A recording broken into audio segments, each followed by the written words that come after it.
Hi, everyone. 2 years ago, my life changed forever. My wife, Kelsey, and I welcomed our daughter, Leela, into the world.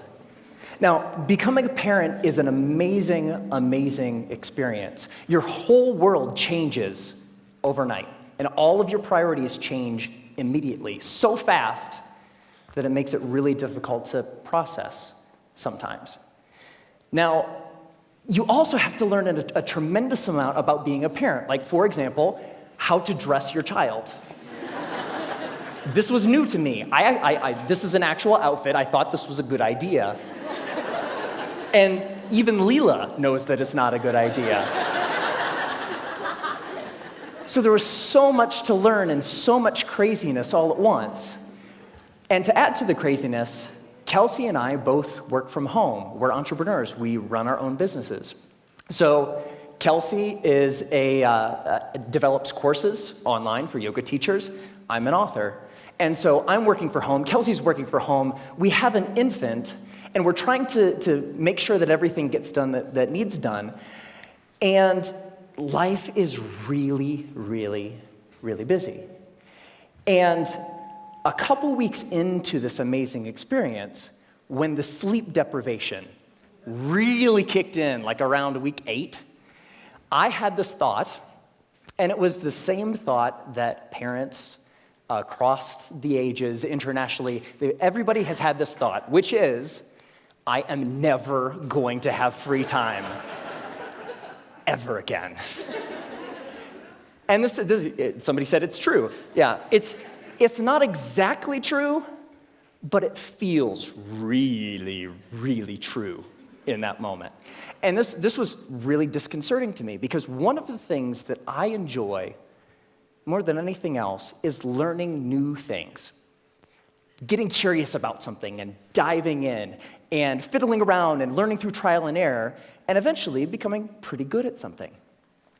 And without this free time, I didn't know how I was ever going to do that ever again. And so I'm a big geek. I want to keep learning things. I want to keep growing. And so what I decided to do was go to the library and go to the bookstore and look at what research says about how we learn and how we learn quickly. And I read a bunch of books, I read a bunch of websites, and trying to answer this question: how long does it take to acquire a new skill? You know what I found? 10,000 hours. Anybody ever heard this? 10,000. It takes 10,000 hours. If you want to learn something new, if you want to be good at it, it's going to take 10,000 hours to get there. And I read this in book after book and website after website, and my mental experience of reading all of this stuff was like, no! I don't have time. I don't have 10,000 hours. I am never going to be able to learn anything new ever again. But that's not true. So 10,000 hours, just to give you a rough order of magnitude, 10,000 hours is a full-time job for 5 years. That's a long time. And we've all had the experience of learning something new, and it didn't take us anywhere close to that amount of time, right? So what's up? There's something kind of funky going on here. What the research says and what we expect and have experiences, they don't match up. And what I found, here's the wrinkle. The 10,000-hour rule came out of studies of expert-level performance. There was a professor at Florida State University. His name is K. Anders Ericsson. He's the originator of the 10,000-hour rule.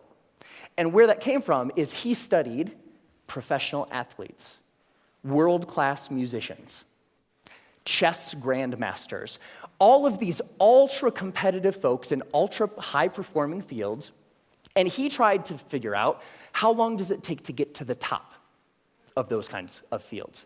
And what he found is the more deliberate practice, the more time that those individuals spent practicing the elements of whatever it is that they do, the more time you spend, the better you get. And the folks at the tippy top of their fields put in around 10,000 hours of practice. Now, we were talking about the game of telephone a little bit earlier. Here's what happened. An author by the name of Malcolm Gladwell wrote a book in 2007 called Outliers, the Story of Success. And the centerpiece of that book was the 10,000 hour rule. Practice a lot, practice well, and you will do extremely well. You'll reach the top of your field. So the message, what Dr.